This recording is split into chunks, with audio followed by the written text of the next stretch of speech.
aujourd'hui. Monsieur le Premier ministre,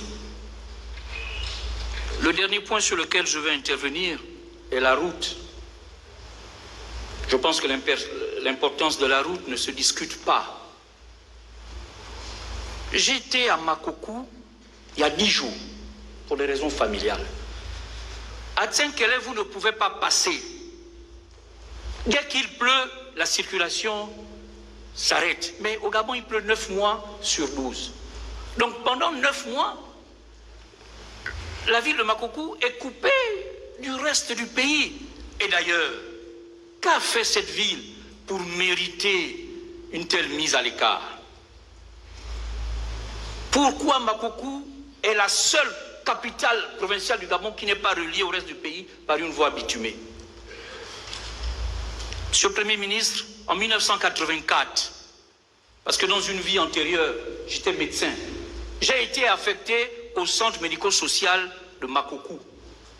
Le goudron commençait chez le pasteur Emmanuel Minko. Ceux qui connaissent Makokou savent où habite le pasteur Emmanuel Minko. 40 ans après, le goudron est toujours là chez le pasteur Emmanuel Minko. Il y a quand même un problème. Et j'ai habité, lors de mon séjour en hôtel, je ne vous donnerai pas le nom de cet hôtel, parce que le propriétaire va être mis en difficulté, puisqu'on va lui dire qu'elle héberge des opposants. Mais j'avais payé ma chambre, et elle ne savait pas que c'était moi. Mais en face de cet hôtel, il y a l'école de Makokou, où moi j'ai enseigné. Il y a des herbes jusqu'au plafond. L'école est en train de tomber. Mais pourquoi le SIAPO, le centre de formation de la police, est fermé? Les beaux hôtels qu'il y avait à Makokou, il n'y en a pas. Loa, où les primates étaient en liberté dans la nature, ce centre de recherche internationale. Mais les routes, je suis allé au quartier Mbolo, la poussière, Seigneur.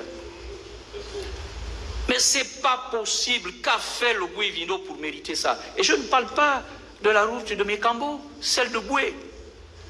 On n'a pas le droit de faire ça à une province. Et curieusement, depuis un moment, j'entends parler de Belinga. Ah bon? Belinga revient. Mais ceux qui sont, comme moi, relativement âgés, se souviennent que le fer de Belinga est un projet qui avait été mis à l'ordre du jour par le président Léomba. Et la voie ferrée, c'était Ovendo-Boué-Belinga, pour écouler justement ce chemin de fer. Mais depuis le président Léomba, jusqu'à aujourd'hui, on n'a pas fait Belinga. Et comme il y a les élections en août prochain, on vient maintenant dire, oh, Belinga sera là, parce qu'on s'est rendu compte qu'il n'y a rien dans le Boué-Vindo. Je vais conclure, Monsieur le Président, j'ai compris. Je vais conclure. Je voudrais donc dire que les problèmes que nous avons, c'est le respect de nos engagements. Et lorsque nous avions construit la voie ferrée que le président Omar Bongo a menée à Franceville, il avait dit, avec ou sans la Banque mondiale, le Transgabonais se fera. Quitte à pactiser avec le diable. Nous avons fait la voie ferrée. Nous avons pactisé avec le diable, mais toutes les difficultés que nous avons sur la voie ferrée, c'est le diable. Et je suis heureux que vous ayez affirmé vos convictions religieuses. Je vous invite, Monsieur le Premier ministre, à prier fortement pour que ce diable s'en aille.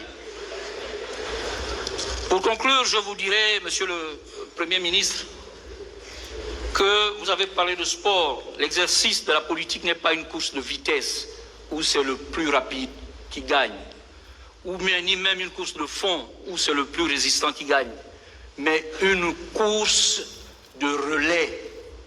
Le parti que vous défendez bec et ongle a fait son temps. Vous devez maintenant passer le témoin à d'autres Gabonais pour qu'ils puissent montrer aux yeux du monde que nous pouvons faire mieux. Et je prends l'engagement ici. Les Gabonais qui me regardent, et regardez-moi bien, attendez-vous et préparez-vous au changement. Il est temps que ça s'arrête.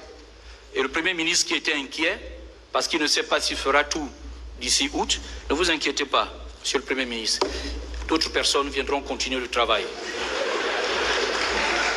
Je vous remercie.